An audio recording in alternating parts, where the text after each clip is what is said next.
Well, I think let's get started if you don't mind. We'll have a chance to talk a little bit later too. But good afternoon and welcome to the first members meeting of 2026. I'm Rick Meredith. I'm the new president of Capital Crimes until they impeach me, which we don't know when that's going to happen. But we're in for a real treat, and I've been looking forward to Dr. Lyle's talk since he first agreed to speak with us. To me, as a recovering scientist, medical forensics is a fascinating aspect of crime writing. And I'm sure we all spend hours on Google getting the facts right or trying to find that little nugget that'll solve the mystery. Now we have the master. If you haven't already sent your questions to Dr. Lyle, please put them in the chat and Jessica Klein will compile them and ask them during the Q&A.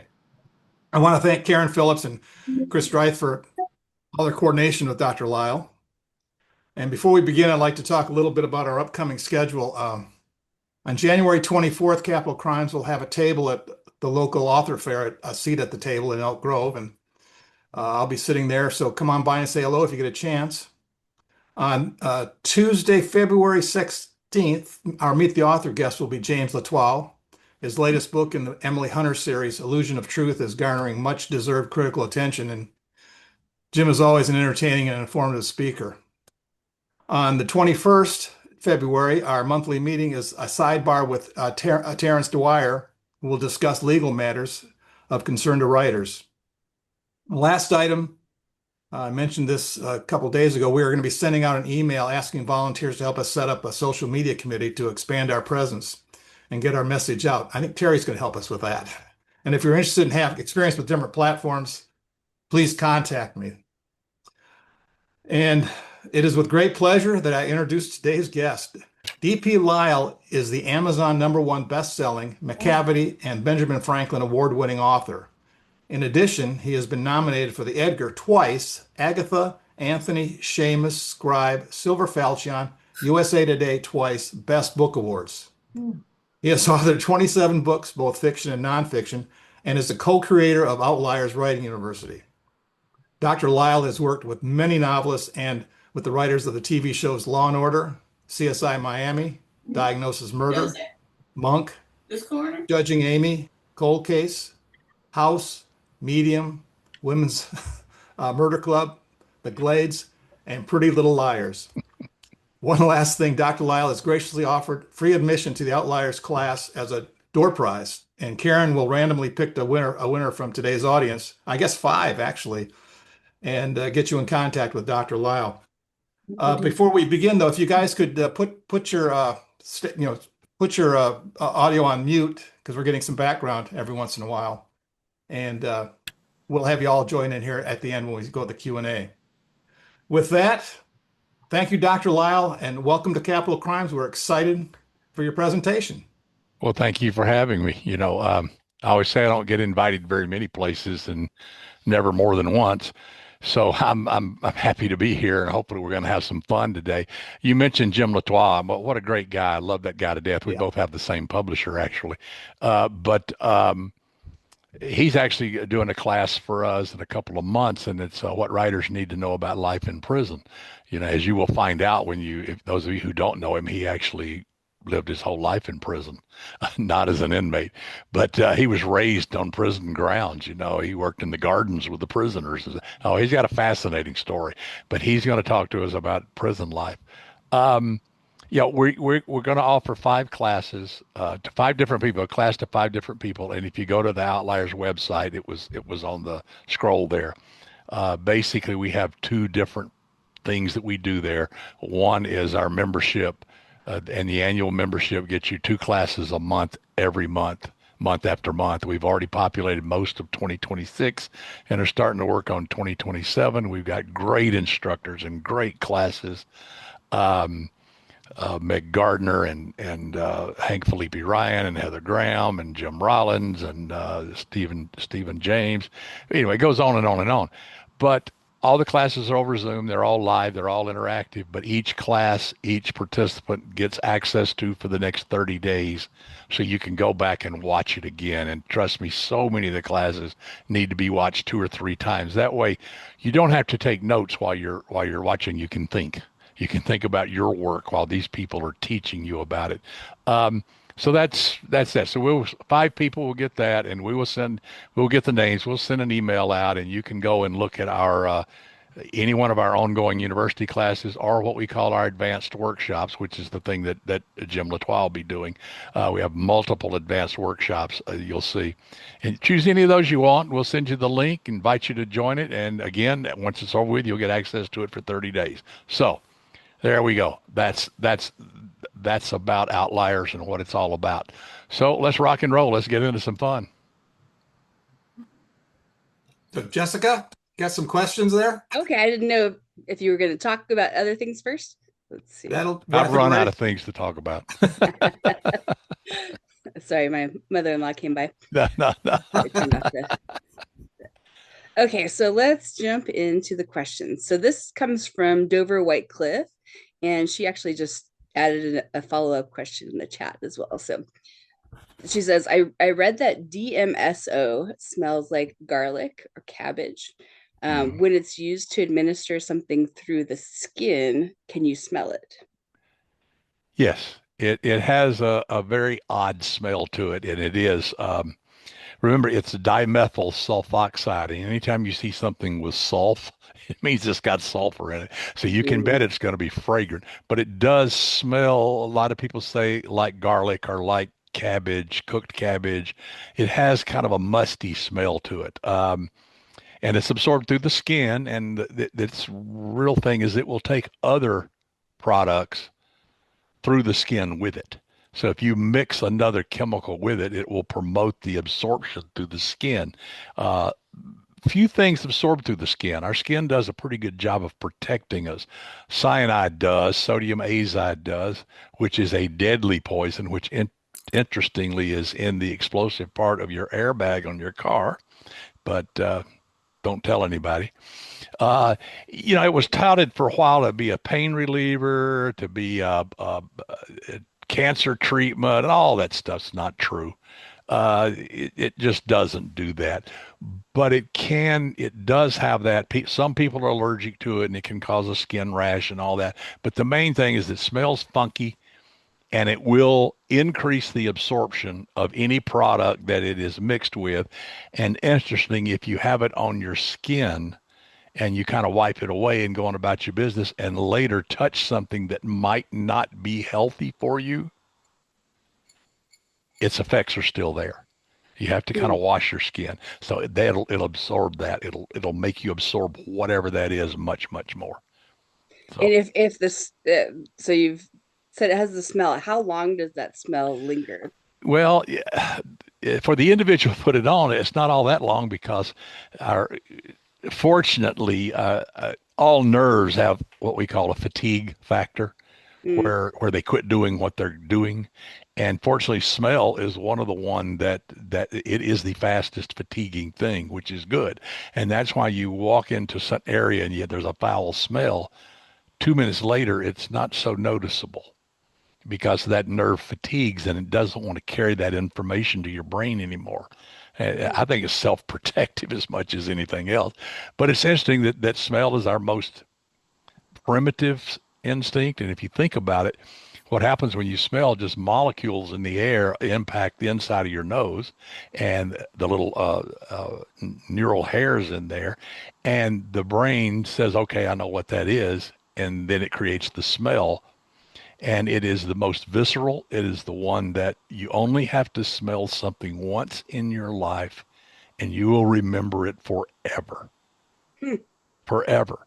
It is the most visceral of all. So that's when you're writing fiction, try to incorporate that. A lot of people, most writing is visual. And I think it's because we come from TV and movies, we all do.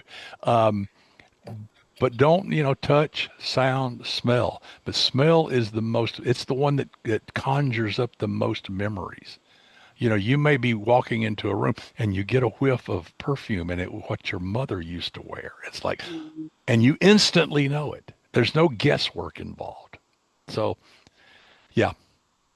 Okay. And then also on that same line, so if the killer immediately tries to make it look like the victim accidentally strangled himself, would the marks on the neck be the same as if the victim wasn't poisoned or over medicated first? And and would that be enough to kill someone? Well, as long as their heart's beating, it would look pretty much the same. But people can't really strangle themselves; they pass out, but they can hang themselves. Mm. You can't even take a ligature and hold it tight enough because you'll lose consciousness and your grip will thing. You can't do it with your hands, so you have to be suspended. Now, you don't have to be completely suspended. People can hang themselves just on their knees, just lean forward. And, that's the danger part of these kids that play these asphyxia games. And then, of course, there's autoerotic asphyxia and erotic asphyxia. But what happens is that people think, well, okay, so I can't breathe.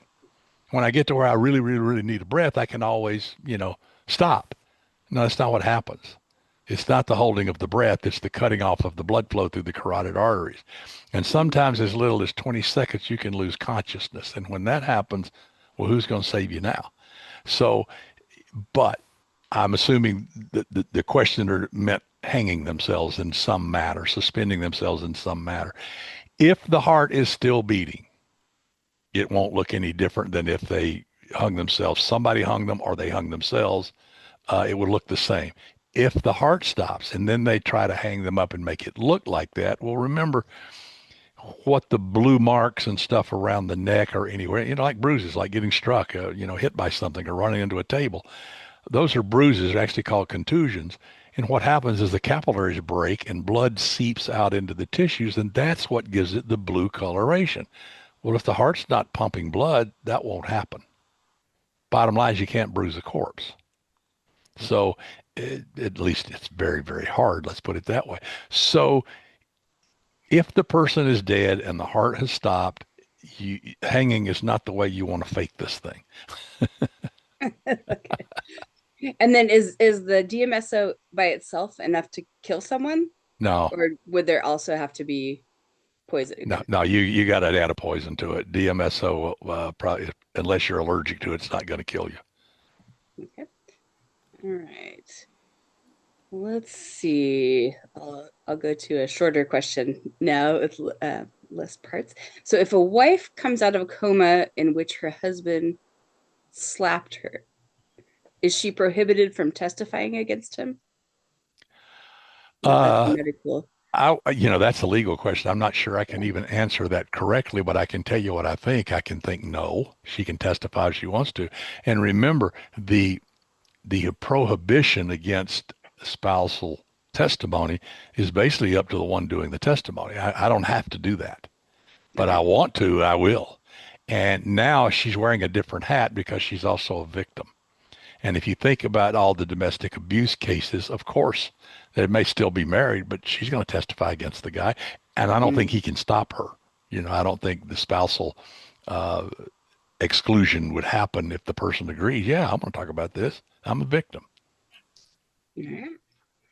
Okay. Is the difference between an ME and a coroner that the ME does his investigation on the murder scene? No, this is a interesting question, and it undergoes evolution a lot. ME stands for medical examiner.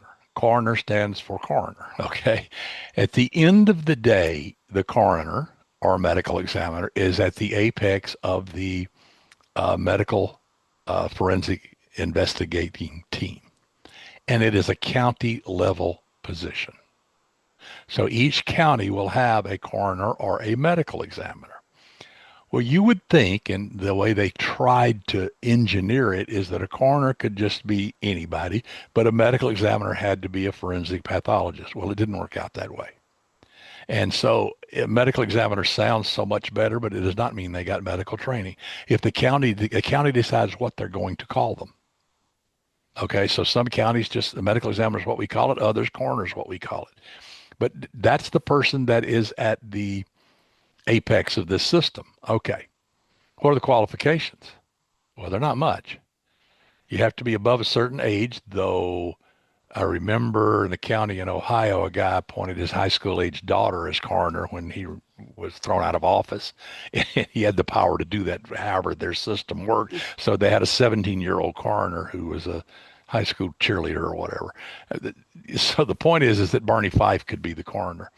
So you have to be a certain age. You have to be a resident of the county, even though that can be fudged too. You can say you're living with your mother, you know, uh, and you have to be electable or appointable. In some counties, the coroner is appointed, and in some by the commission, whatever they call it, and in some it's elected. So at the end of the day, the difference between a coroner and a medical examiner is nothing. It's just terminology. Uh, Ideally, you would want a board certified forensic pathologist in that role, but not always. And I will give you an example. I went over and spent a day with the coroner at Clark County, Nevada, which is where Las Vegas is, and that's where CSI started. What a concept! The original CSI. This guy was a great guy, but he spent 30 years as a homicide detective. He has absolutely no medical training whatsoever, but they elected him as coroner.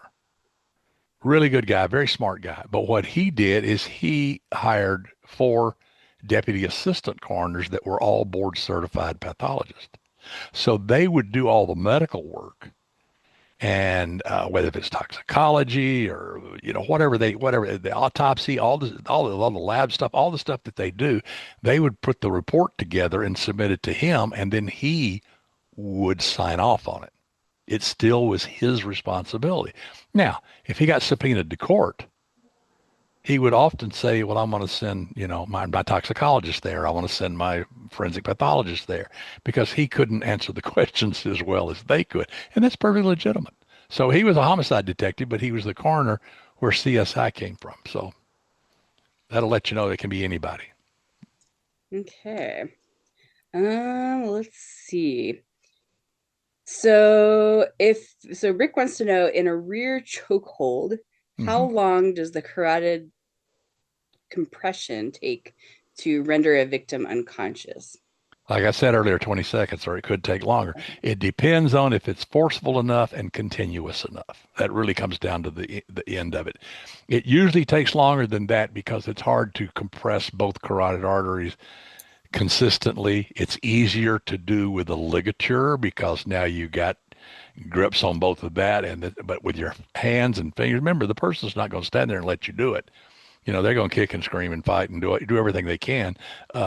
So trying to keep continuous pressure is not easy. But if you come up behind somebody and put a loop over their head and pull it tight, they could be unconscious in 20 seconds and dead in 2 minutes.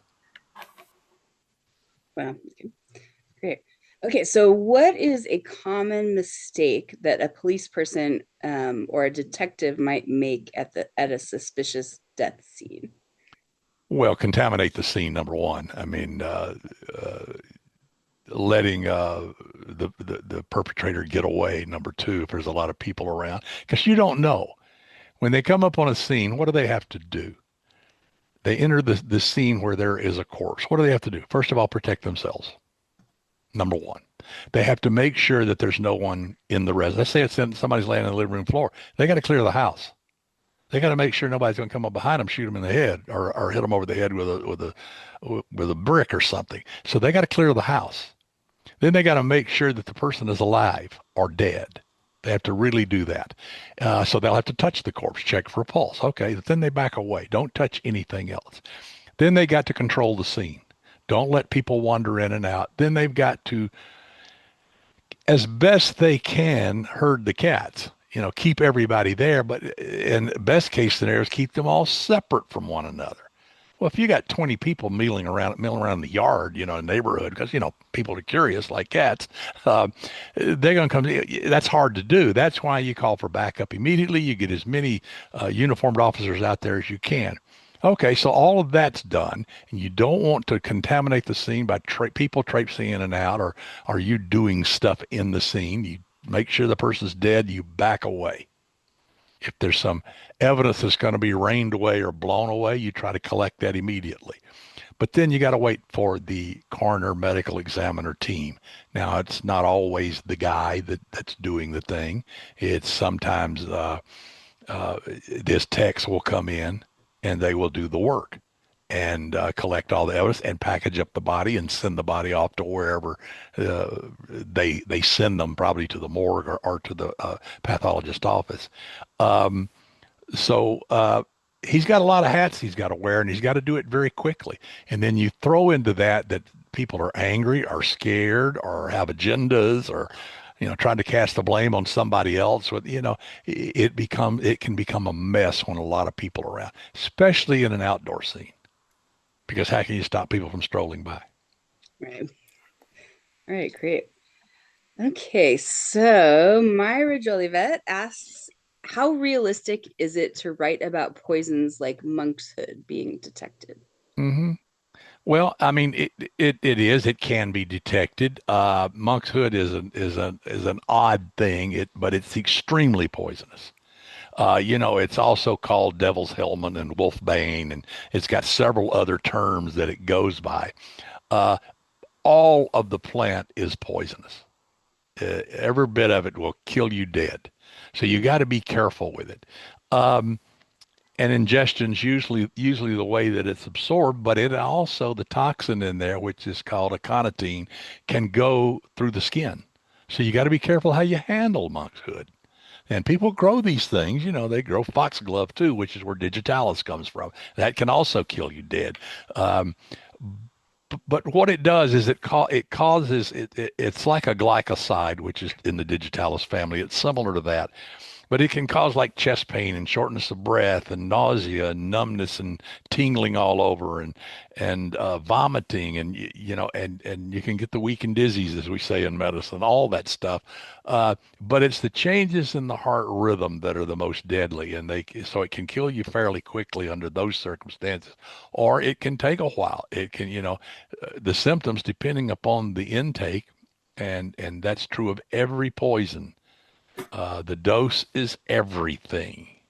We all have arsenic and lead and strychnine and and cyanide. We all have a little bit of that in our system. It's the dose. So a little bit won't harm you, and a lot will kill you, and somewhere in between will make you sick. And that's pretty much the nature of things. But the aconitine, the poison in monkshood, is very deadly. When people use it, and if you go back through history, it's been used a lot, almost not as much as arsenic, but pretty close because it's been around a long, long, long time. And I think it even goes back to the Greek myths, so Medea and people like that used it. But they'll often steep it in some water and make a little tea out of it and then add it to some food product. So very, very dastardly way to do it. I mean, to ruin a good soup that way. Okay, now we've got some follow-up questions about toxicology reports. Okay. Yeah. So number one, what inspires a toxicology test? So in fiction, you might look for something like blue lips. And then Yeah. what's a realistic time frame to receive the preliminary tox report? And how useful is that preliminary tox report in a murder investigation? Okay. Obviously, it depends on the circumstance. If someone comes, as a physician, if someone comes into the ER and they're unconscious, uh, the first thing you're going to do is start looking for, first thing you're going to make sure that they got enough heart rate and blood pressure to keep them alive. And if not, you got to fix that. That's number one. Um, then you start wondering, why are they unconscious? Have they taken some kind of toxin? Have they taken some kind of chemical? Have they taken fentanyl? What have they done? You do a quick examination. Heroin and things like that cause pinpoint pupils. I have some great stories about having seen that in emergency rooms. Narcan and all that reverses that immediately. But you can do the blood sugar, because people have diabetes and they overuse insulin, or they don't have diabetes, they don't know it, and they get one of these situations where they have a bolus of insulin that comes out of their pancreas because the regulatory system's screwed up. Their blood pressure, I mean, their blood sugar drops into the basement and they lose consciousness. Same way car accidents, they always do that if the person became unconscious before they wrecked their car. So you look at the mental status of the person, you look for trauma, and you look for common things. Okay. Um, all right. That's fine. And in the emergency room, we would draw a drug screen. Okay. And we can get that drug screen back in 30, 45 minutes. And so this is a preliminary test. We'll talk about that in a minute. In a homicide situation, where someone is dead and you're not sure why. Now, obviously, they got a gunshot wound between their eyes. You pretty much kind of know what's, one of the old adages in the ER is always roll the patient over and look for the arrow in their back because it's amazing how many times people are working on someone in the emergency room and then they realize that things aren't acting like they're supposed to act from what we're doing. Well, let's roll him over and he's got a gunshot wound to the back that you can't see on the front, and there may not be a lot of bleeding, by the time they get to the emergency. There may not be any. It may all be internal. Anyway, so you have to determine now why this person is dead. And let's say it's not a gunshot wound. It's not blunt trauma. It's not a knife wound. It's not something that's evident. So when the medical examiner takes the corpse back to his lab, one of the first things he does is draw blood. And he'll draw central blood, usually from the aorta or the heart. And that's just less contamination. And he will submit that for toxicological testing because you don't know why this person died. So you got to look at toxicology. You have to. Could it be just a stroke? Could it just be a heart attack? Sure. And he's going to find all that out when he dissects the corpse and does his macro and micro examination. He's going to know if it's a stroke or a heart attack because he's going to find the evidence of it. But if he's suspecting a toxicological reason, then he will do a drug screen. So it's what we call the two-tiered system of toxicology. First is the screening, and second is the confirmatory.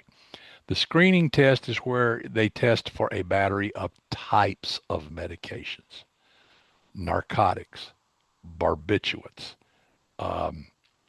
aspirin, believe it or not. They look for anything in the heroin narcotic family, of course. They look for amphetamines, and they look for the various sedatives that I talked about.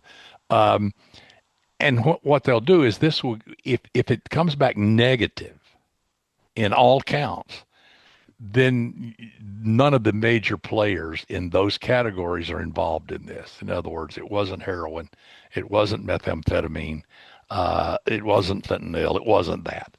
It was something else, or it's not a toxic chemical at all. Something else is going on. Okay. But let's say it's positive for a narcotic. Okay, which narcotic and how much? Well, then they take it to the next level. And that's the confirmatory testing. And that's often done with a combination of gas chromatography and either infrared or a spectroscopy. And that's called a mass spectroscopy, or infrared spectroscopy goes along with the gas chromatography. So they call it GCMS. And this will give a chemical fingerprint of anything present. Okay. So now they know they've got a narcotic on board, but which one?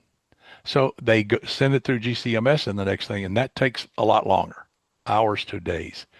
So now it comes back and turns out it's codeine, and the guy had a cold and had been taking codeine, cough syrup. And it's at a very low level. So it's really got nothing to do with a homicide. It's got nothing to do with why he died. Or he was taking Sudafed because he's got a stuffed up nose. I don't know if you can buy Sudafed anymore or not because they used it to make meth so much. But what if they find it's methamphetamine? What if they find it's fentanyl? What if they find it's heroin, which actually they test for apomorphine because heroin lasts about a microsecond in your body. It's immediately converted to a morphine product, which is where it came from. But anyway, so now we got a different animal. Well, it raises another question. If this caused the person's death, okay, so we got a cause of death. But what's the manner of death? Now, the medical examiner has to answer three basic questions: the cause of death, the manner of death. Hi, this is Jan. And the time of death. Hello, good to see you. Hi, how are you? The cause of death, the manner of death, and the time of death. Those are the three critical determinations. Well, so the cause of death is asphyxia from a narcotic overdose. And in this case, it's heroin. Okay, fine. What's the manner of death? Well, the manner of deaths are natural, accidental, suicidal, homicidal, or I don't know. Those are the 5 categories. Okay, well, this would not be natural because you don't naturally die of a heroin overdose. Okay, so was it accidental? The guy's a user. He was found in an alley with a needle in his arm. Okay, and he got confused and he forgot that he had shot up 5 minutes earlier, or he messed up his dose. He forgot if he did I put enough in there? Maybe I better put a little more in the spoon that I'm melting all this stuff. So he accidentally gave himself too much and died. Okay. Uh, so we got accidental. Now, what if it's homicidal? Where would that come from? Well, let's say his dealer felt he was snitching, felt that he was talking to the police. Okay. Uh, and so when he sells him his next nickel bag, it's 90% heroin. Where what he normally sells is 15%. Well, this guy didn't get a degree in chemistry. All he knows is he puts about this amount in the spoon and he heats it up and he draws it up in the syringe. Well, he's given himself 6 times his usual dose. That's a homicide. He got killed.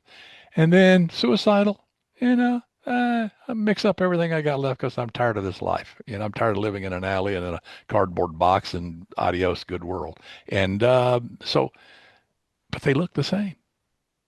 When they pick the body up and take it to the coroner's office, how's he going to know whether if it's accidental, suicidal, or homicidal? The guy was found dead in an alley with a needle in his arm. That's all he knows. And he was killed by heroin. And he was a known user. How is he going to tell? He's not. And so he's going to say undetermined, which is the I don't know. And if it's accidental or suicidal, there's not going to be a big investigation. But if it's homicidal, there is. So it changes everything that the police are going to do down the road.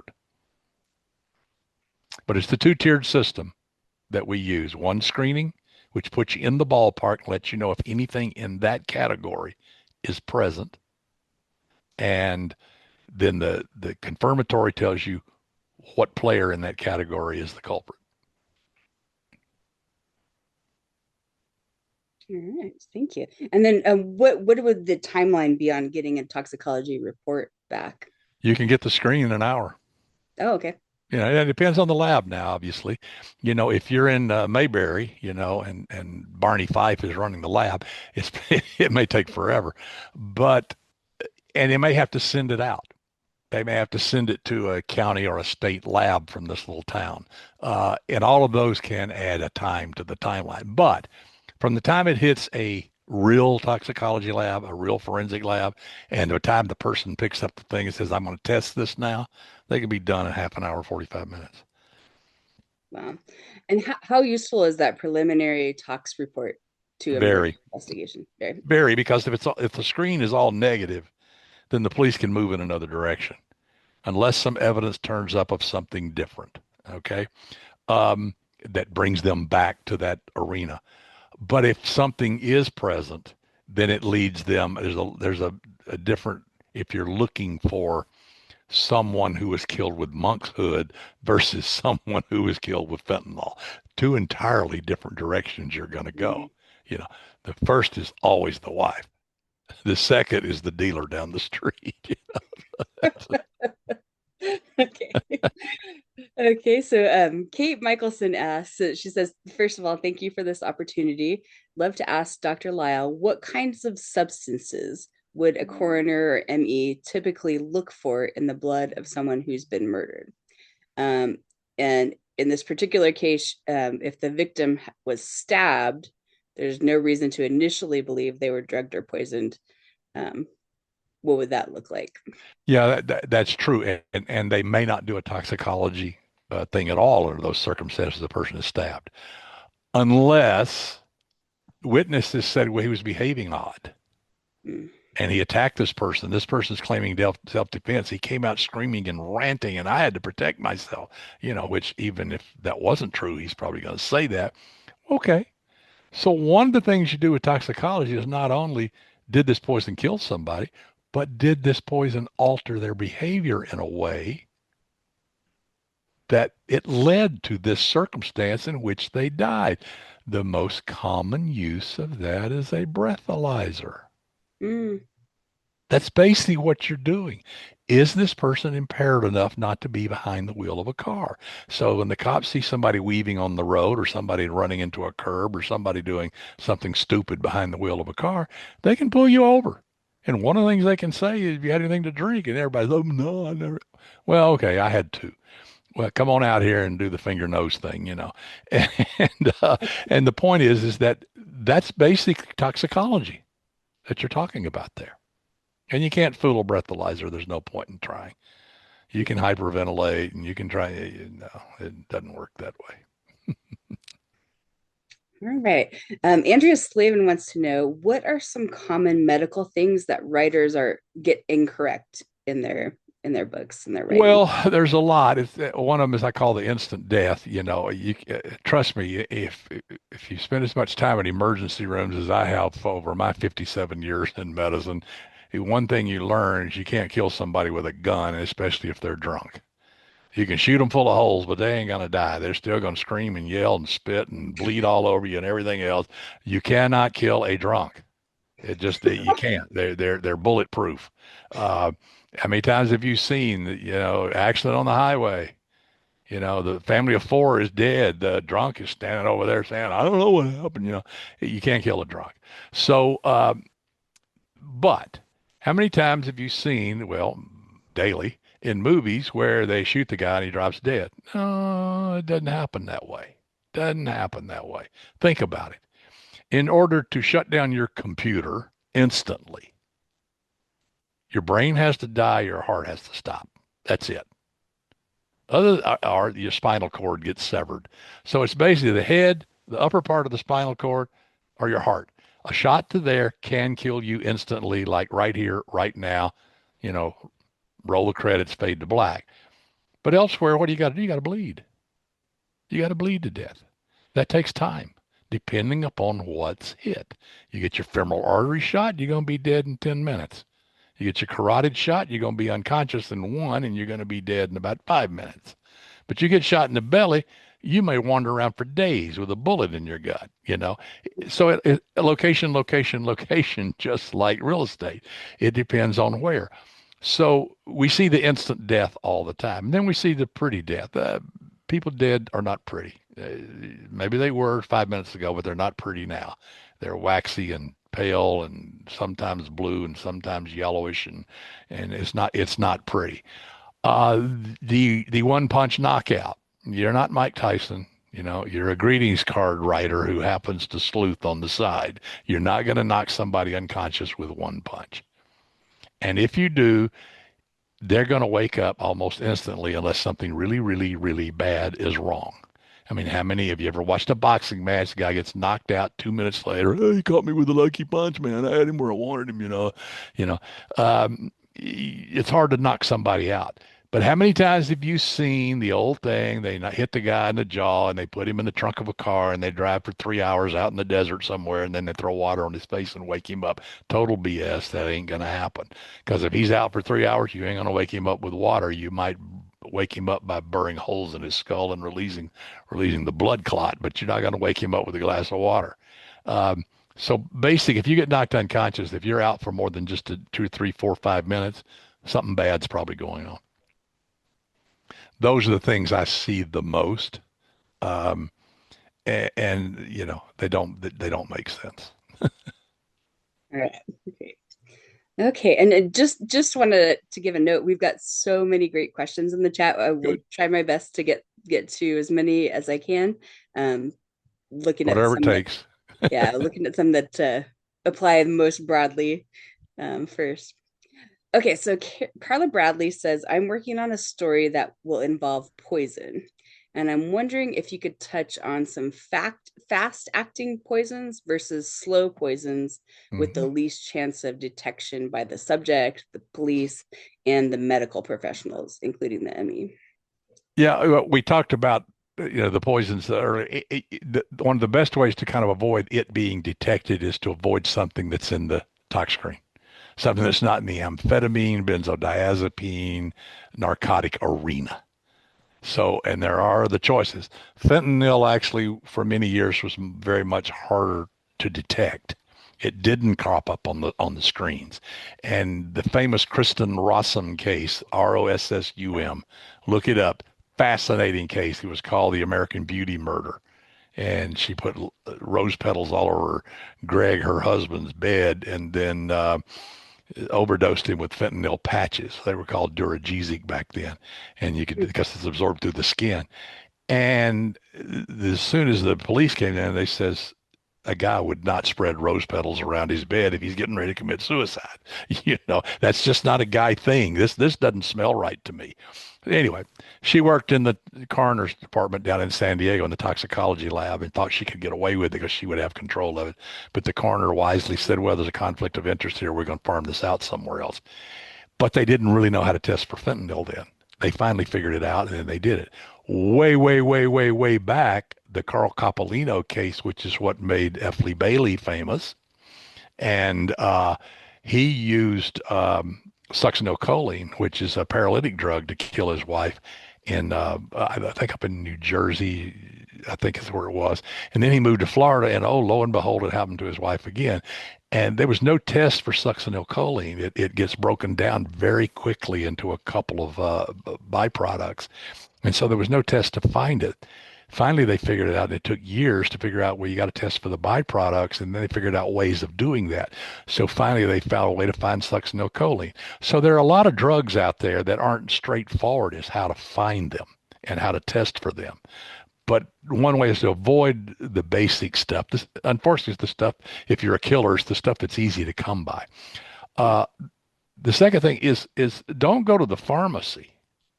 Go to the plant store. There's some nasty stuff out there that's not even thought of, much less tested for. And oleander, the famous oleander, white oleander kill you dead. It'll also kill your cat and dog dead. It's a very, very toxic product. And again, you can make a tea out of that. Something else is nicotine, extremely toxic. If you took just a single cigarette and especially took several and boil it in water and then boiled it down to a little syrup, of course it tastes horrible, but you could put it in some very spicy food and you kill someone in a matter of time. But part of the question was fast versus slow. Fast works fast. Fast poisons are usually absorbed fast and they act fast. And the deaths are sudden. Slow are absorbed slower, they take longer, and the person usually has symptoms, signs, something going on before they cross the river. Okay? So fast is fast, slow is slow. One of the, earlier about the thing, I get things all the time, and people ask, well, I want to give a poison at this dinner party, and then the next day, in the middle of the afternoon, I want the guy to drop dead. Well, poisons don't have timers.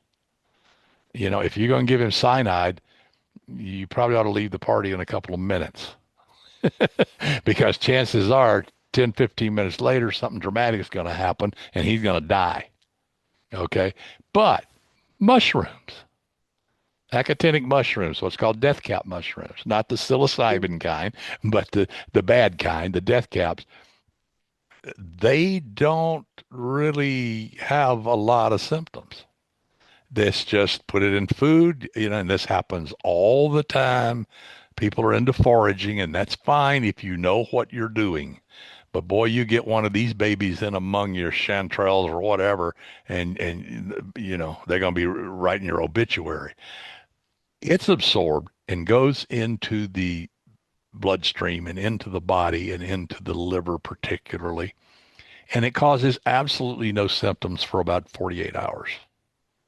And then they start getting nauseated and vomiting and jaundiced, and because the liver starts failing. And it's too late then. It's too late then. The toxin's already done its thing.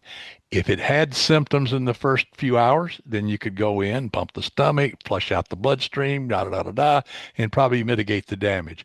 But it shows no signs for about 48 hours. And so, you could be in the next county then, say, I don't know what you're talking about. I don't know anything about mushrooms, if you're the murderer. So that would be a slow one. you know.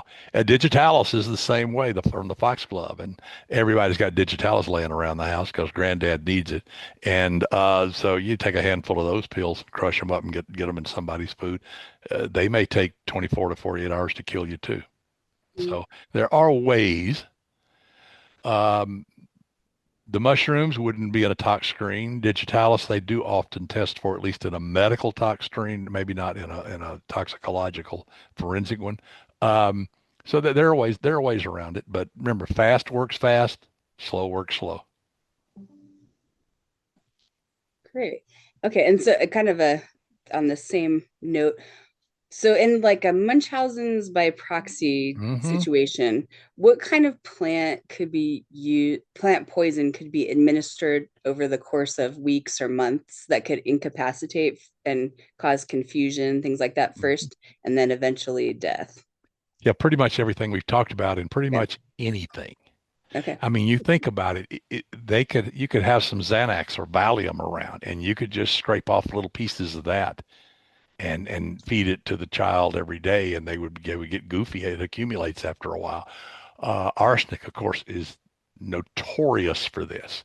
Arsenic, if you take a large dose, you're probably gonna die in 1 to 3 days, and it's gonna be horrible. A lot of bad things go on, but that's a pretty large dose. But lots of times it's just tiny doses administered out each day because it accumulates. It's a heavy metal like lead. Arsenic is in that family. So it can What about for an accumulate. adult? Hmm? What about for an adult that's somebody's Well, trying to the same thing, incapacitate? same thing. And you see it in families where they're trying to get granddad's money. And so what they do is they give granddad two of his digitalis pills a day instead of one because they're responsible because granddad doesn't know what he's taking. He just takes what they tell him to take. Well, over a period of like 3 weeks, the digitalis level gets very high. Well, what happens? He gets nauseated. He starts losing weight. He's not eating well. Maybe he sees the color yellow. Everything gets a yellow tinge to it. That's one of the things. And then he has a cardiac arrhythmia and he dies. Well, 82-year-old guys with heart disease die you know and so you poison them over 3 weeks and nobody's going to suspect it. Well, now they take a maybe they do an autopsy, maybe they don't. And you know what, maybe the insurance company comes in and says, I want an autopsy because I'm not going to pay out this guy's insurance thing until I know, because I have evidence, I have a reason to believe that this was not an accident, that this was not. So they come in and find a very high digitalis level, which is very easy to find. Those are done every day in the hospital, and it's very high. Well, then what's their defense then? Oh, granddad, we try to control his medicines, but he's stubborn and he goes in and he believes if one's good, three's better. Well, can't tell you how many thousands of times I saw that in my practice. Well, Doc, I figured if I had one, three of them would be a whole lot better. No, three of them is a whole lot deadlier. Um, Again, back to dose. So things like that are in play. So yeah, yeah. Okay. And then Lori Gray has another question about slow releasing poison. So Mhm. she says, the premise of my novel is that someone with many enemies, mostly female, dies a few hours after a large public party. He Okay. also has a head injury that was noted as the cause of death initially, but later ruled out. Hmm. And so she wants to know if the premise is plausible, how many hours from investigation to death, and then how can it be, whatever it is, be conveyed besides food? Like, can you put it in toothpaste or a vitamin or medication switches? Sure. Okay. Yeah. And yeah, any physical effects that might show up during the party, and how easily accessible would the poison be for the murder? There's a lot of Things like overlap. ethylene glycol, which is uh, antifreeze. Ethylene glycol is uh, unbelievably toxic, but it's drunks will drink it all the time. I saw this a lot during training because it has a sweet flavor to it. Antifreeze is a sweet thing. That's why you got to really keep it locked up if you got kids around. Kids don't know it's a poison, and they see a bottle under the sink, of antifreeze, and taste, oh, that tastes good. Well, no, it's not cherry cough syrup. It's not Kool-Aid. It's a deadly toxin. So it's colorless and it's odorless, but it has a very sweet flavor. And when it breaks down to glycolic acid and oxalic acid and things like this. So it can kill a couple of ways. One is if you have a large dose, you can fall unconscious, have seizures, nausea, vomiting, and die. If it's a smaller dose, it can take time. And in fact, it can be that none of those symptoms happen, but a day later they start feeling terrible. And they go to the hospital and they find acidosis in the blood. They find oxalic acid crystals in the urine. And then they say, oh, okay. So the first like 12 hours, the person would look intoxicated, like that had drink. Okay. The next 24 hours, so 12 to 36 hours, something like that, then they would get short of breath and have an increased heart rate. They would get a little dehydrated, even though their blood pressure may go up. And then about 24 to 72 hours later, their kidneys fail. And now all the things that go along with kidney failure, swelling of the ankles, feeling terrible, urine may turn a dark color. All these things can go along. So this could kill multiple ways over multiple periods of time. I talked about the mushrooms, but one of the things you can do, remember, if you add something interesting, the treatment for ethylene glycol overdose is alcohol. And the reason is there is a enzyme, alcohol dehydrogenase. That's what breaks down alcohol. That's what breaks it down in your system. It takes ethanol, which is ethyl alcohol. That's our drinking alcohol. It breaks it down and allows the body to excrete it. Well, that's what also breaks down ethylene glycol. But ethanol is 100 times more likely, has a 100 times more affinity to the alcohol dehydrogenase than the ethylene glycol. Ethylene glycol is not poison. It's what it's breaking down to that's poison. So by taking alcohol, you actually are slowing the breakdown of that and slowing the release of the toxin, maybe to the point that if you get enough alcohol over 3 or 4 days, you don't even know you had the ethylene glycol. Okay. Um, but there are other things that you can use in this circumstance. Again, the original Mickey Finn was chloral hydrate and alcohol. Okay. And chloral hydrate's available everywhere. You know, it's Noctec, the children's sleeping syrup. A teaspoon of that will put a child to sleep overnight. My mother used Paragard, so she made us opium addicts when we were kids. But whatever. Uh, every time we had a cough, we got lemon juice, honey, and Paragard mixed up in a tablespoon. Um, and you slept quite well that night. Um, so you mix those two together, and nobody would know. You know, Noctec has kind of a cherry flavor to it, and you mix that in a Manhattan or something. No, they're not going to know that they're getting that. So then the person may look a little more intoxicated, and someone might say, "Honey, you know, you need to go lay down, or you know, you need to go home. I'll call you an Uber." And then what? You got the classic college student death. They're found the next morning because they had too much alcohol, and as it metabolizes, the alcohol level is going up and up and up as they absorb it, and they were really, really, really drunk, but the level kept rising, and then they were really, really, really dead. It happens all the time. So chloral hydrate mixed in an alcohol beverage would absolutely do that. And then you mentioned toothpaste and lipstick and things like that. You could put cyanide.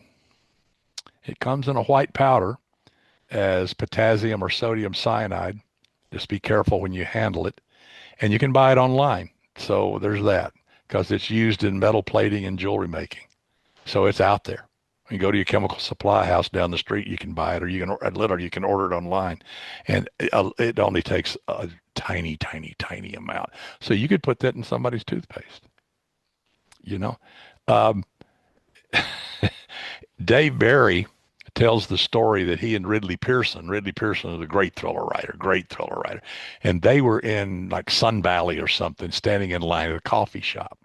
And Dave said that Ridley was watching this girl. She was grinding some beans in the grinder over there. And Dave said, "What, what are you up to?"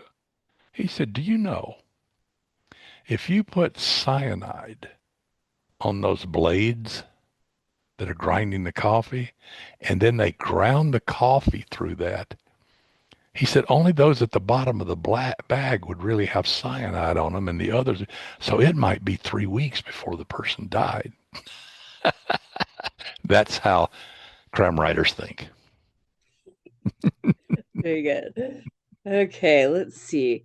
So Anne Marie Hayes says, "Hi, I have a body and a freezer." I'm Okay, assuming a fictional body. don't unplug Um, it.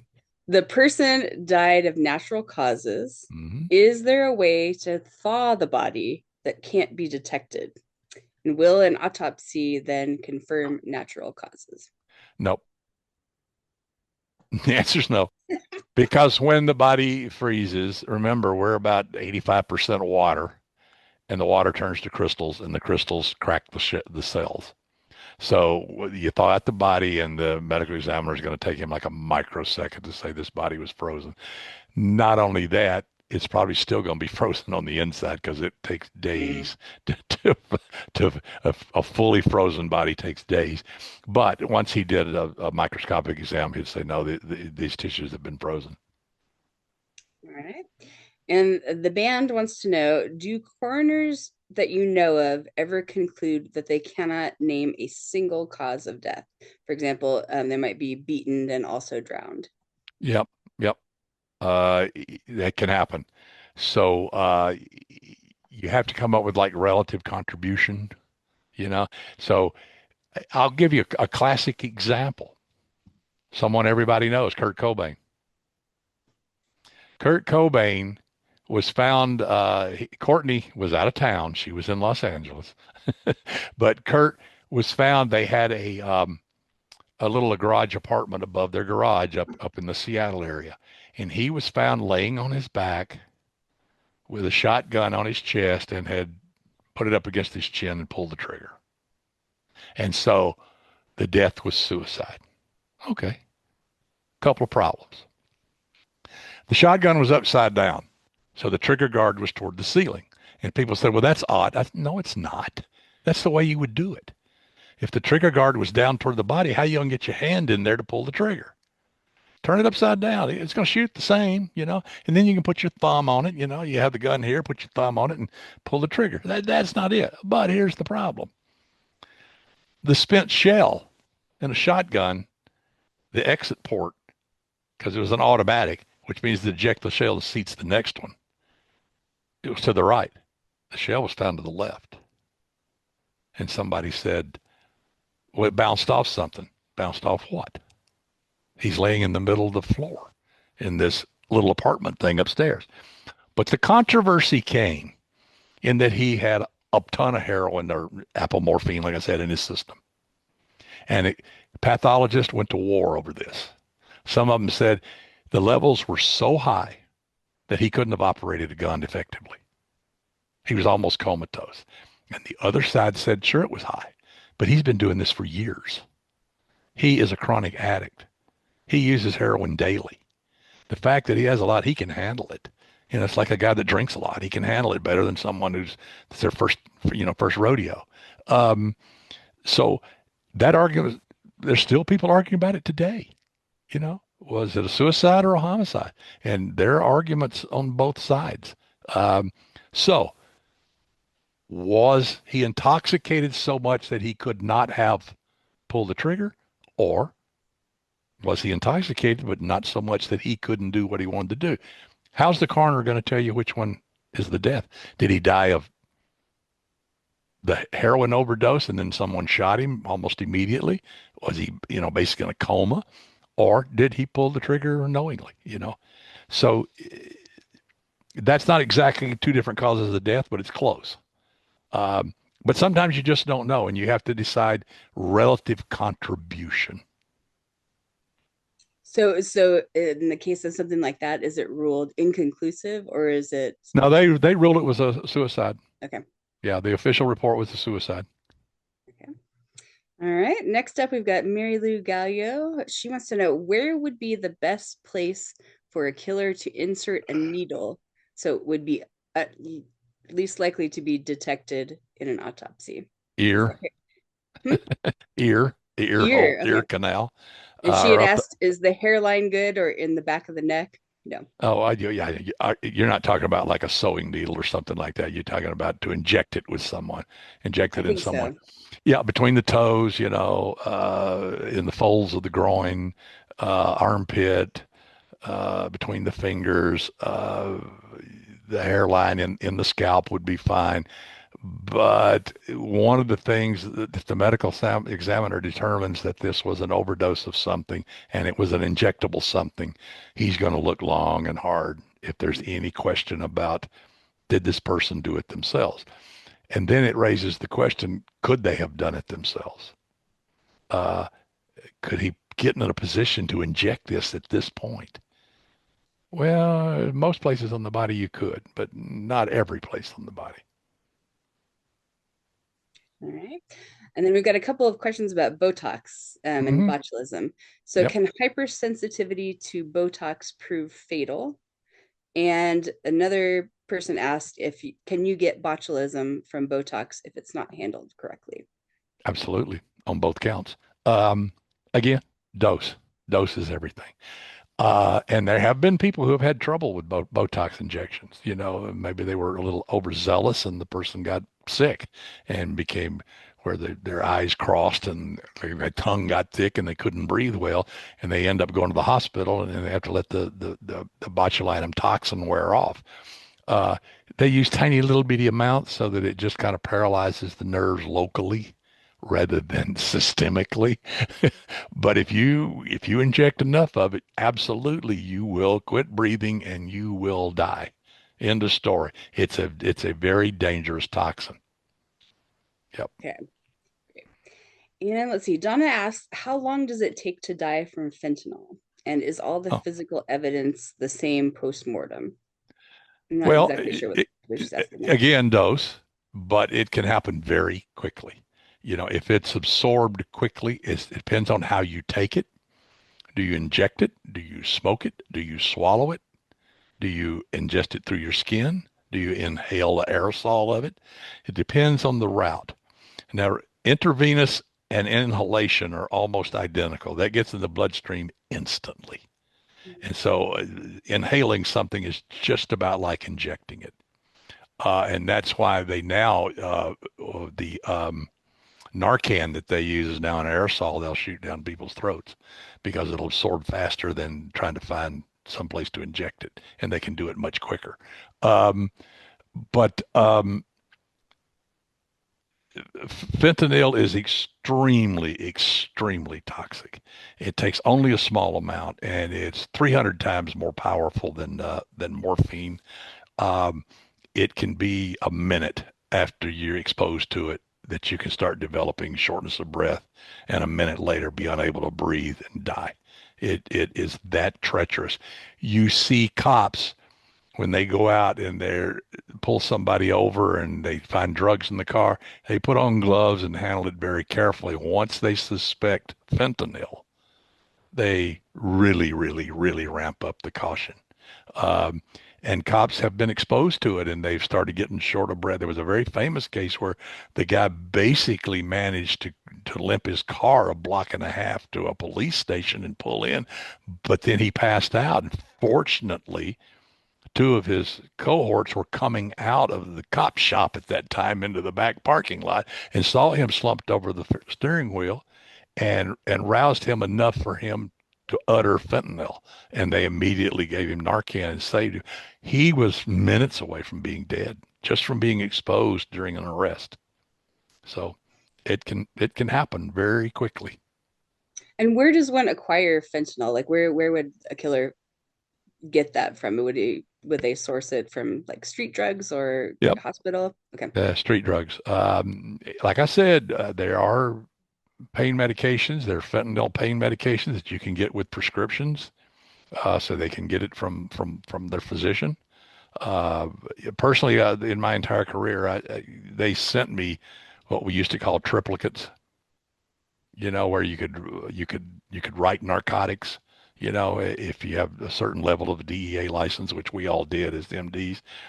I just shredded them when they came in. I didn't want them floating around with my name on them. I never wrote a narcotic prescription in my life. Uh, my partners did. So if one of them did, say, here, Jeff, write one for this guy. But I don't know. I didn't want to do that. I just didn't want to do that. But most docs do, and you can get it there. And of course, there's unscrupulous doctors. You pay them $50, they'll write anything you want. And then you can buy it on the street. It is everywhere. The problem is you buy something else and it's there too. You buy your marijuana or you buy your cocaine or you buy, your methamphetamine. Well, guess what? It's loaded with fentanyl.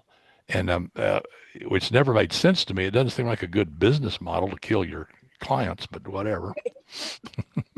Hmm.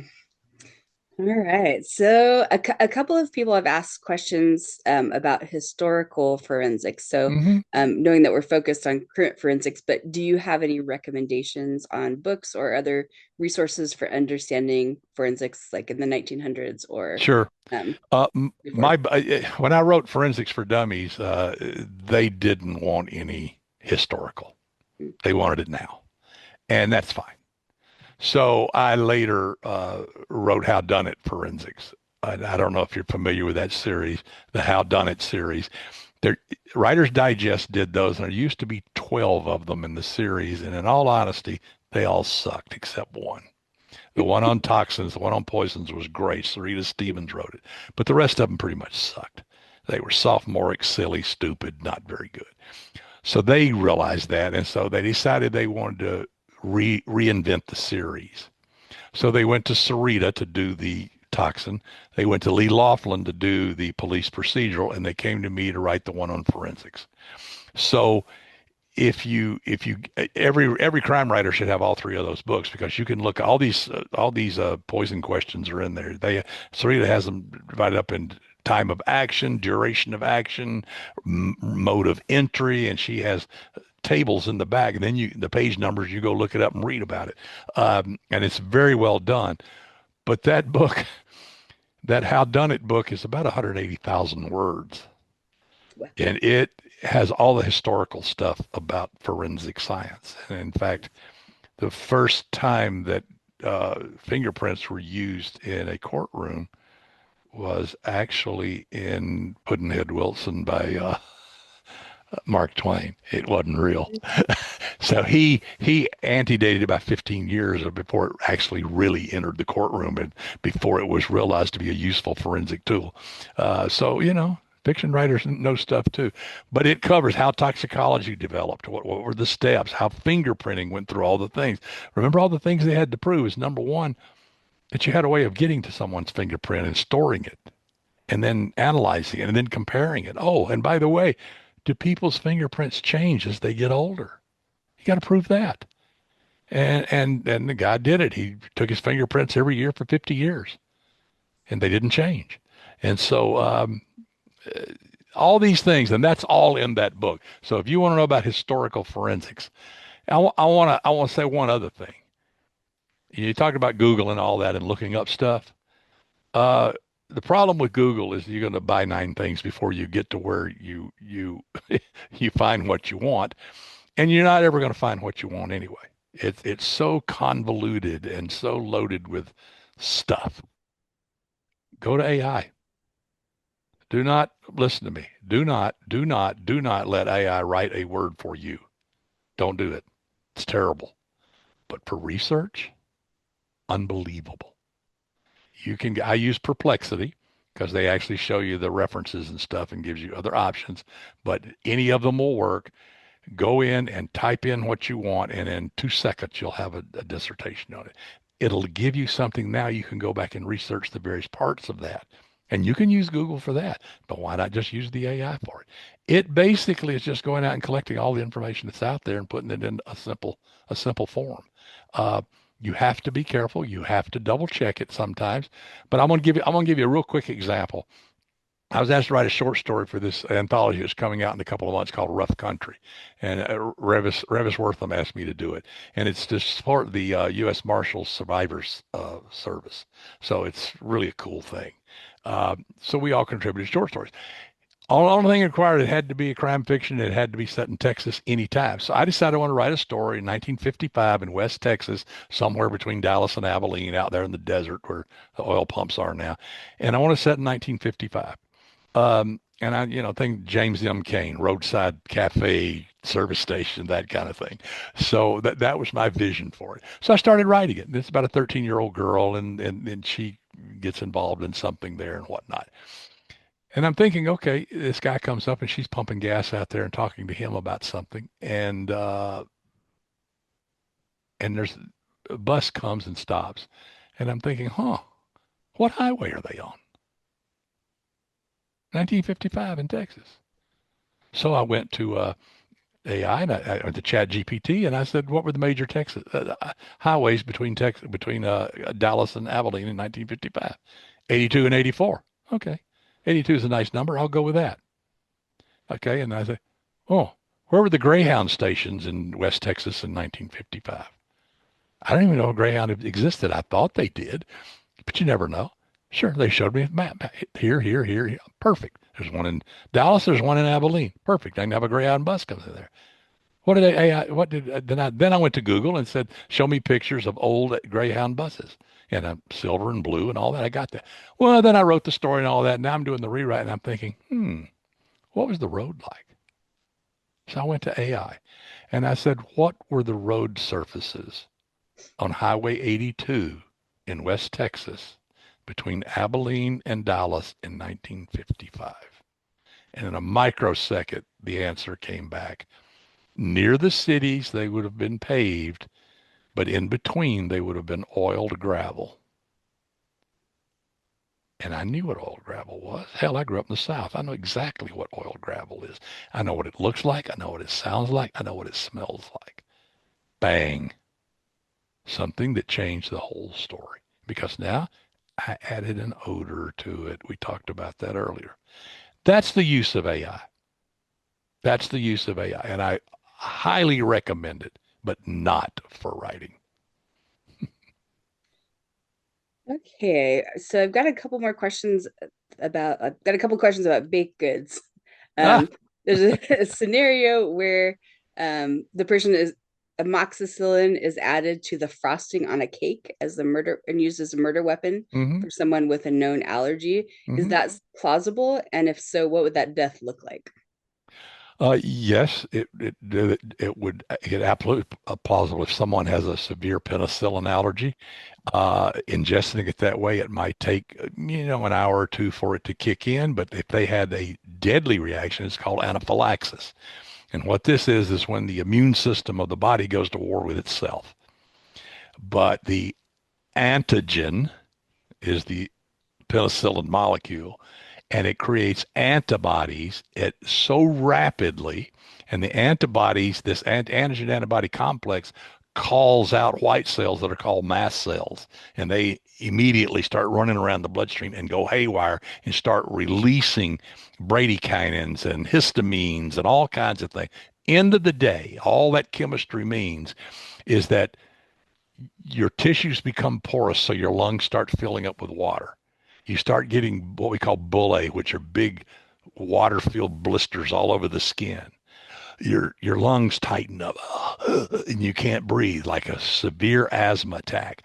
All the blood vessels open up, your blood pressure drops like a rock, and you go into shock. That's called anaphylactic shock. And this is just an overwhelming allergic reaction.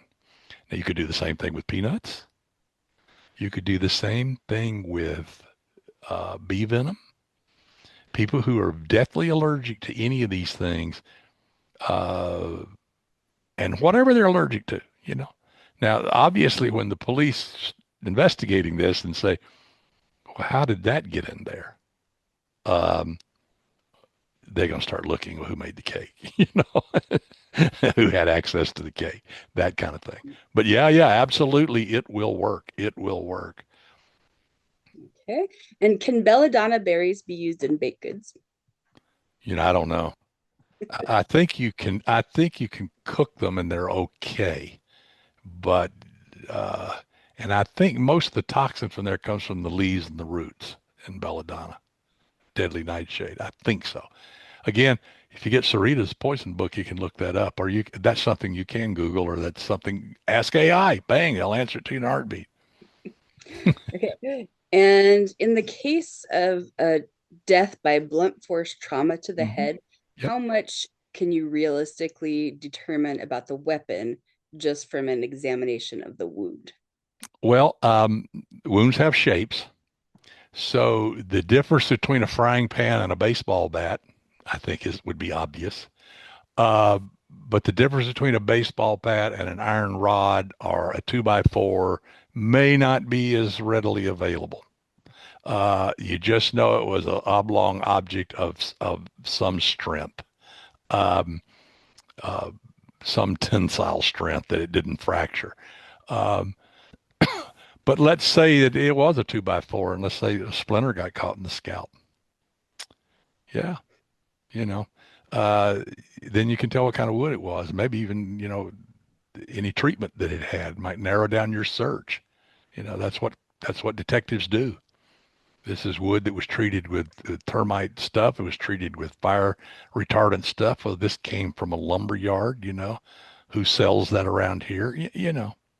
Though people don't usually go buy a 2x4 to commit murder, they're going to buy a gun, a knife, or a baseball bat. Okay.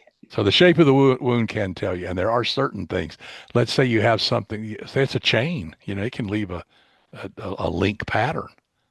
If you wrap it around somebody's neck and do it, or if you wad it up and beat them with a chain, you're going to see the link pattern in the bruising. So yeah, it can happen.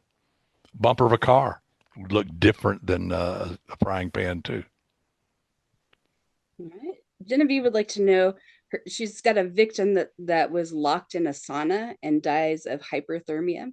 Hmm. What would the amateur sleuth be able to notice at the scene and on the body? And would would only be what could only be detected in an autopsy? Well, that's a difficult one because environmental exposures like that, that's basically what you're talking about is environmental hyperthermia. Uh, but this person wouldn't be as dehydrated as someone who was caught out in the desert in the middle of the day. That they would be severely dehydrated. This person wouldn't. You really would not see a lot of physical evidence other than what you would expect, someone who was flushed and sweating and all of that. But when they die, all that stuff stops and their skin pales again. So you wouldn't see all that flushing unless it was almost immediately after the person passed. Uh, but if you find someone dead in the bottom in a sauna and the temperature's sky high and there's nobody in there, and especially if they're locked in, you pretty much can say something really bad happened here and somebody did it.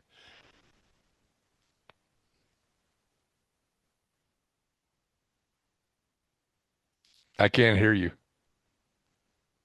You got Sorry, muted. thank you. My dog was barking, so I Ah, wanted to spare you guys all that.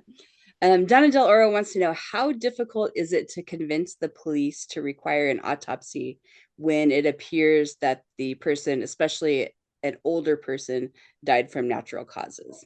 yeah. It's not the police you have to convince, it's the coroner medical examiner. Okay. And he has total control unless there's a lawsuit filed and it goes to court and a judge says, no, you have to do or you can't for whatever reason. Um, he is the guy that he or she is the person that makes that determination 100%. Now, you can give the police evidence to say, look, I think this. I think little Joe wanted to kill Big Joe because he's going to get these millions of dollars and they don't like each other anyway. I don't know why he was leaving him the money in the first place. And oh, by the way, I'm not even sure it's a legitimate will, yada, yada, yada, yada. Okay, if you can convince the police that there's things that they need to look into, then they may go look into them. And maybe they will go to the coroner and say, hey, man, you really need to look at this. You really need to look at this because we found evidence that there might be foul play here. Well, it's still up to him. And he still can say, no, this is pretty straightforward. And I don't want to spend the money, you know. City council won't give me any money to do my job. I'm not going to waste it on something like this. The guy was 89 years old, for Christ's sakes. What difference does it make? Well, that kind of shenanigans goes on all the time, and those little arguments go on all the time. Now, can the family hire an outside pathologist? You bet. That's what my recently deceased buddy Cyril Weck did all the time, and Michael Bodden does all the time. Families will hire them to do second opinion autopsies or just to do an autopsy. It's not cheap, but it can be done. Okay. And another question, how long would it be before a dead body would start to decompose and noticeably smell? So the situation from the person asking the question says, my victim is found half buried in a flower bed at a gardening center, and I need the odor to be detectable and offensive enough for a bystander to faint.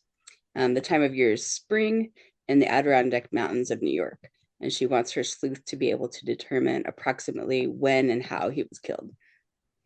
Okay. Well, bodies decay inside out. It's the gut bacteria that start the decay process. It's not the bacteria on the skin. So bacteria like warm and moist. They hate cold and dry. So the Rocky Mountains, things go a little slower than the swamps of Louisiana. If the Rocky Mountains are in March and the New Orleans is swamps is in August, which one do you think is gonna decay the fastest? Well, or what if it's in a trunk of a car in a parking lot in Houston, Texas, in the middle of July? It ain't gonna take long. So the hotter and moister the area is, the faster the body will decay. And the medical examiner, when they get the body and find the body, they do their best to estimate that. It's called taphonomy. This is what the body farm was all about that Dr. Bill Bass set up at the University of Tennessee. Now they're scattered all around the world, but he started the original, and it was to study how bodies decay. And he would put them underground, on ground, in the sun, in the shade, under a piece of corrugated metal, in the trunk of a car. So he had bodies decaying all over this acreage that he had on the campus there. And he would study these things. In the circumstances described here, I'm thinking in the mountains, it'll be a little bit cooler than it would be in the valleys. It's springtime, which whether it's early or late can make a difference. But you just go there and check what the ambient temperature is in that location for that month. If it's 60, that's one thing. If it's 72, that's something else. And the higher the temperature, the faster the body will begin to decay. So it could be anywhere between, to smell the body, 2 days up to 2 weeks, depending on circumstance and how deeply the body was buried, how firmly packed the soil was, things like that. Um, so you have a lot of leeway in how you write your story. If you want your sleuth to find the body 2 or 3 days after the fact, great, make it that. If you want to find them 2 weeks after the fact, great, make it that. Because either way is possible, and just have her buried deeper and firmer and in a little cooler area, maybe in the shade rather than the sunny part. Just look at the picture, and if you want it found sooner, make it warmer, shallower, and exposed to sunlight at least part of the day, something like that to heat the soil. So you got a lot to work with there. All right. And the next one, I'm curious about this too. So TV question, can people really get whooped on the cranium with a hammer and get up 15 minutes later, seemingly not impaired? Seems like they'd be dead. No, and they actually can. Um, it was a famous case where a guy got stabbed with a knife in the skull, and he walked into the emergency room with a knife sticking out of his head. And it took him an hour or so to get to the emergency room. And basically what they did is they went in and opened the skull around it and pulled it out, left a little hole there, pulled it all out, let the bleeding, control the bleeding, uh, closed the scalp over it, and the guy did fine. He had absolutely no defects.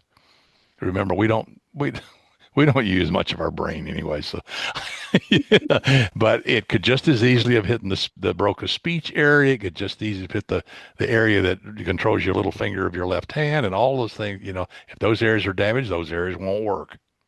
So, but it could be absolutely nothing. It could be not, same way with gunshots and an arrow to the head. It's anything's possible. The medicine is strange, man. It's strange. Okay, June would like to know how would one place fingers and thumb to close off the carotid arteries? How? Yeah. Okay. Yeah, just grip it. The carotid arteries, you can feel them. They run right on either side of your trachea, your windpipe. They're right there. If you touch them, you can feel them. So you want to get right there and compress those as tightly as you can. Again, uh, how successful you are at compressing the artery completely will shorten the time, and the less you are, and if it's intermittent, the person's struggling, the compression is momentarily removed here and there, then it takes longer. Um, but that's where you have to press is right there, and your thumb in your hand right there. You can do that absolutely. All right.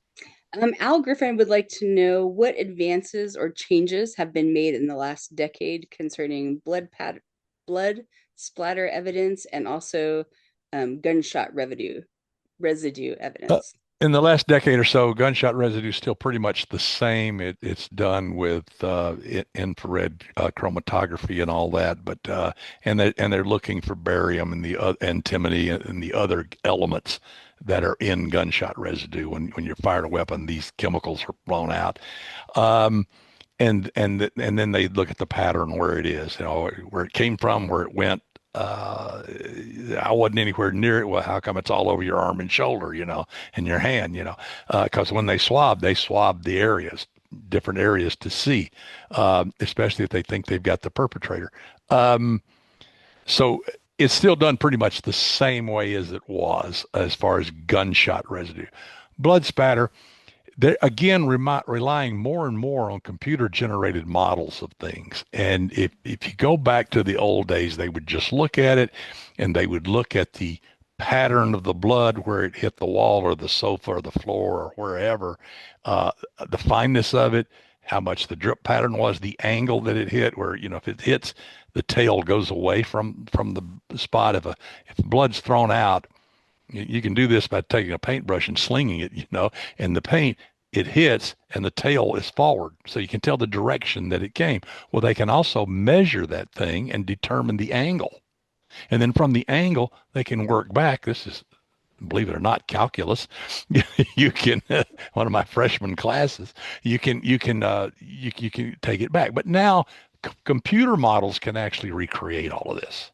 And they can create little videos by imaging things, then applying again AI and all this kind of stuff to it, and they can create a movie that shows everything that happened. Um, and so yeah, that's progressed, and again, it's going to continue to progress because that's more physics than chemistry, and so it's easy to do that. Is there such a thing as a detective who is also a forensic psychologist? A forensic psychologist. I don't see any reason why not. A lot of detectives, decide that they need to know more about it, and maybe they go get a degree in forensic psychology. They go to night Mm. school and stuff too. Uh, uh, they can take online courses and get other degrees. Or a forensic psychologist may say, I want to get into detective work, and he applies to the academy, and they'd probably take him. And of course, then he's got to go be a foot patrol for a while because they don't usually let you walk right into a gold shield. But yeah, there's no reason they couldn't. No, none at all. All right. Let's see. I'm trying to get to as many of these as we can. Some of the questions that were submitted beforehand are super detailed and specific, so I'm not sure if we'll get to those. Let's see. So Martin Fenelon wants to know, would there be any different external or internal signs of death by strangulation if the victim was heavily intoxicated before being strangled? It wouldn't make any difference, like we talked about earlier. Okay. The strangulation is the same if their heart's beating when they're strangled, and if not, then there won't be the bruises. Okay. Let's see. Getting as many as we can. So what steps are taken to determine if something is a suicide or homicide? Is it if it appears suspicious? You kind of answered that one before. And then how do you trace drugs? And would middle midazolam, not familiar with that, show up in an autopsy if it was mixed with a sedative and anti-anxiety meds? Sure, if the toxicology thing, even though they didn't have they may not show up on the screen. If they went to the second step and spent the money to track the stuff, they will find most every chemical there. So they will find it's a combination, and in fact, that's very common for there be multiple medications used. Uh, let's talk about suicide versus homicide, because often people shoot themselves if they're going to commit suicide. Um, Okay, fine. So you got a handgun and you're going to kill yourself. But what if the entry wound is back here and behind your head? Who's going to do that? Think about it. I mean, it's pretty obvious. If it's under your chin or through your eye or particularly right here, how are you going to know? Well, then they're going to look at the person's hand and say, okay, let's do gunshot residue analysis on this person. And sure, they find gunshot residue on the palm of the person's hand, but they don't find any up the arm. And particularly if it's a revolver. They don't find any on his clothing or on the floor right next to where he's like, well, wait a minute. How did that happen? Well, he got shot and then someone put the gun in his hand. And that's why he didn't get it up his arm or anything. And so those are the kinds of things that they look at. And then they look at the distance between the entry and the muzzle. And if it's up to 2 feet, beyond a couple of feet, it's just a hole. Then a little bit closer, you start getting all this particulate matter, what's called stippling. And then you get a little bit closer, and you not only get stippling, you get char pattern because the flame will come out of the barrel several inches. And then if it's a contact wound, it's a stellate tear. It looks like star pattern. And that's because when the pressure of the bullet and the gases and all that come, well, it's pressed tightly against the skin. It can't get out, so it just rips the skin. And it rips it in a star pattern. So they can determine the angle, the distance, and then they can look at the gunshot residue patterns and say, something's hinky here. This is not a suicide. But people try to do that all the time. That's one of the most common things in staged scenes. I think that robberies would probably be number one. Stage it as a homicide robbery that took place during a robbery. People who are robbing your house do not dump all your crap on the floor. They got to step over it. They don't want to deal with that. They'll rummage through the drawers, but they're not going to dump them on the floor. Okay, they're not going to turn the bed upside down. But that's staging. But the same with gunshot wounds. Okay. What's the best poison to impregnate cloth with so that if someone tries on the garment, they would get poisoned? And what would the signs of that be? So, for Well, example, in her case, the murderer is trying to implicate the fashion designer as the killer. yeah. Well, again, probably the most accessible and most predictable, and murders like predictability. They want to make sure it's going to work because they're only going to get one shot at it. Would still be cyanide, and again, it's a white powder, and you could put it into some clothing that's going to be in contact with the skin. Underwear of some type, socks, a headband, things like that. And you could soak it into that. And then when the person started moving and perspiring a little bit, some of it leaches out. It doesn't take much and absorbs through the skin and they could die. All that's possible. Not 100% likely, but it's possible. Interesting thing about cyanide. Cyanide basically attacks the cytochromes inside the red blood cells, and what they are is they're the engines that supply power. So it shuts down the cells of the body, red blood cells, white blood cells, tissue cells, it shuts down their ability to use oxygen. And so when cyanide enters the system and gets spread through the body very quickly, it's as if all the oxygen was sucked out of the room on a cellular level. They're getting no more oxygen. And so consequently, they start dying, and they start dying very quickly because your cells, especially your brain cells, don't live long without a continuous flow of oxygen to them. And that has to come through the bloodstream. They can't get there any other way. It's got to get there through the blood. Well, when it interacts with the red blood cells, it produces cyanohemoglobin, which is bright red, bright cherry red. And so the person will look pinkish, reddish, flushed, rather than dull and gray. And particularly if they've laid there long enough to get lividity. And lividity is that blue-gray thing that is the settling of the blood in the body after death. And it starts appearing in an hour or two, and by 6 or 8 hours, it's fixed. And so you've seen pictures of bodies, and down one side, they look blackish, bluish, like they've been beat up that way. But that's just the settling of the blood. Well, when cyanide is present, and interesting, carbon monoxide also, and interesting, freezing to death also, then the lividity can be pinkish in color. And the coroner immediately will suspect cyanide then. And then when they open the body, they will often smell that bitter almond flavor, the smell to it that cyanide imparts to the body, except that 50% of coroners can't determine that. 50% of people can't determine that. It's a genetic thing. They don't have the gene that allows them to recognize that smell. Is that odd or what? Right. I think we've got most of these. I will go into some of the detailed ones. Okay, Jessica, how so about Jessica, one last question, if that's okay, because we've got a drawing here. all right. Yes. Okay. So let's see. So we've got Joanna Vandervloot. She asks about her situation. A female victim shot in the chest at a marsh, and then her body is dumped in the deepest area of the Great Stout River in Canterbury in the UK. It's all part of the marsh and the Great Walkway. So in this part of the river, there are fish. Would her body come to the surface, let's say 6 days later? And what kind of decomposition would her body be in when it's dragged out of the pond? Also, how long would it take for the examiner to determine she had been shot? And she gives some specifics. So there's I think I remember this question. It was okay. that the temperature is actually very cold there. Okay. Yeah. Again, we talked about bodies. Bodies typically sink.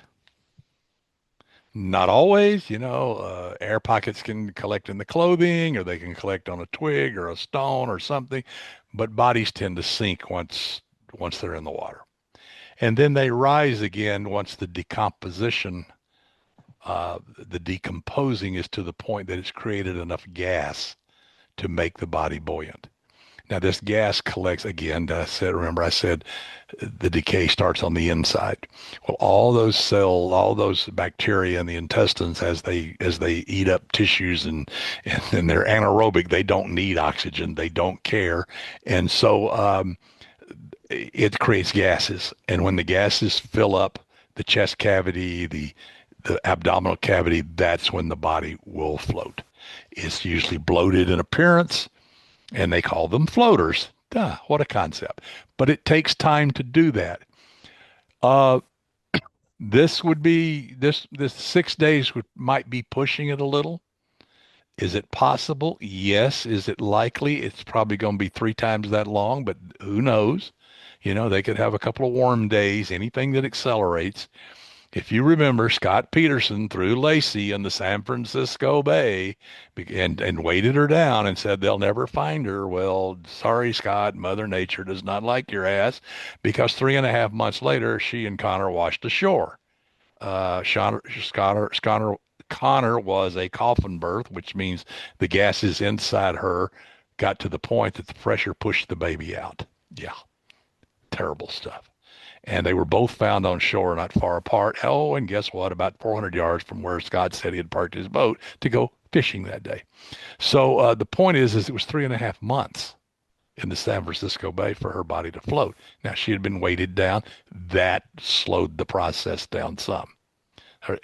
Because her head and none of her extremities were ever found because they were the ones he put the anchors on. So, but the rest of the body finally broke free of all of her extremities. I'll let you envision that. But the point is it finally cropped up. The point here is that if you give it a couple of weeks, maybe, then it'll pop up. And now they got the body. Okay. The coroner will take him not long to figure out that, the,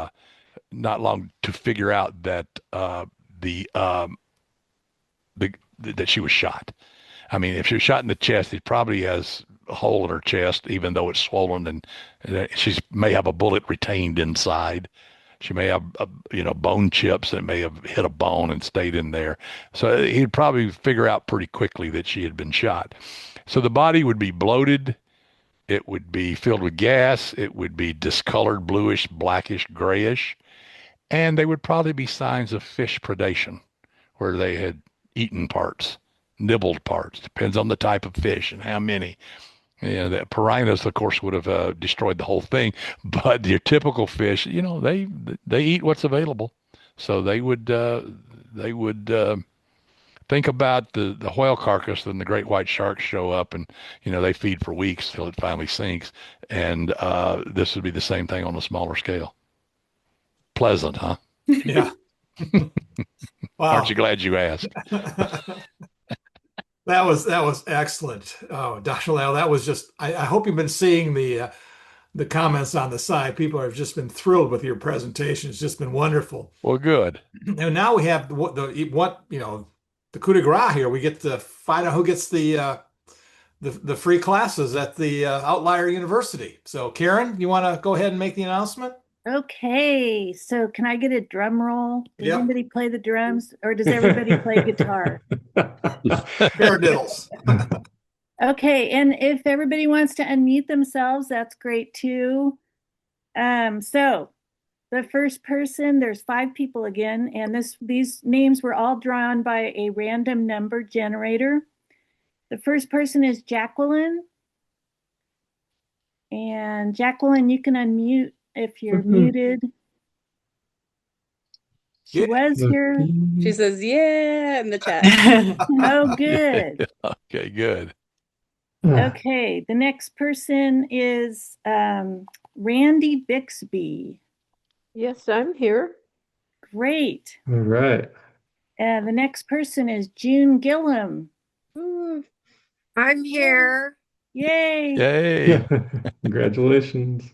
The next person is Carla Bradley. Oh my goodness, thank you. And the 5th person is Larry Keaton. Okay. Go ahead and draw somebody else. The reason is I already attend the Outliers on a regular basis, so I got Yes, all you their do. classes. So, I was going to say, no, I know. Give Larry. it to someone else. Hey, Doc. Yeah, thank you. Thank you. Okay. All right, let me take another person. And I already did it. okay, I drew Joanna Vandervloot. Ooh. Cool. Thanks. This just shows my bribes didn't work at all this time. Pay for my own. Oh man. He tried to bribe AI. That's why. Yeah. Well, let me thank everybody for attending today, and a special thanks to you, Dr. Lyle. This was just incredible. I got so much out of it, and you answered my question right away. And I noticed as soon as questions were asked, people were kind of falling off, but we actually had up to 78 participants, which is Wow. That's amazing. We usually, yeah. So, and those of you who want to see it again, it will be on our YouTube channel. So if you didn't take notes fast enough, or you want to get some of those links to some of the books, they're in the chat, and you'll be able to see those again on the YouTube. And That's for members, correct, Rick? for members, yes. And if you really want to see them and you're not a member, boy, we invite you to Please join us. you. Please join us. We have great presentations, and as you can tell, this is like this is just the start of the whole year. So I mean, I don't Yeah. want to throw your job off. If not, I'll just wait till I can get the next appointment. I'm just So- saying that I don't think I can do it. Oh dear, little feedback. Okay. Thank you so much, Doug. Well, I want to remind everybody, the 5 winners, Karen or whoever will send me the email addresses. Yes. And we will send you a note out and instruct you. But basically, go to the Outliers Writing University website, outlierswritinguniversity.com. It was in the chat thing. And look at our classes, not only our ongoing university, but also our advanced workshops. You decide which one you want to watch, which one you want to participate in, and then we will send you the link to that, and you sign on the time. And again, you will have 30 days of access to it if something comes up and you miss it, or you want to watch it again and again. So there you go. That's very generous. Thank you very much. The Capital Crimes thanks you so much for that. I thank you. Thank you for having me. Killer talk. Yeah, it was. It was excellent. Yeah. No pun intended. That's great. It left no traces. None. Well, that'll end it for the day, and I hope we can see you. I guess our next event will be James Latoile's Meet the Author on the 14th of February at 7 o'clock. So hope to see you there. And if you're non-members, please join. We're looking forward to seeing your face again. Doug, thanks again. The next time we're talking Thank you. about All right. more guitars next time, okay? Yeah, exactly. All right. I Bye, got a everyone. closet full of them. All right.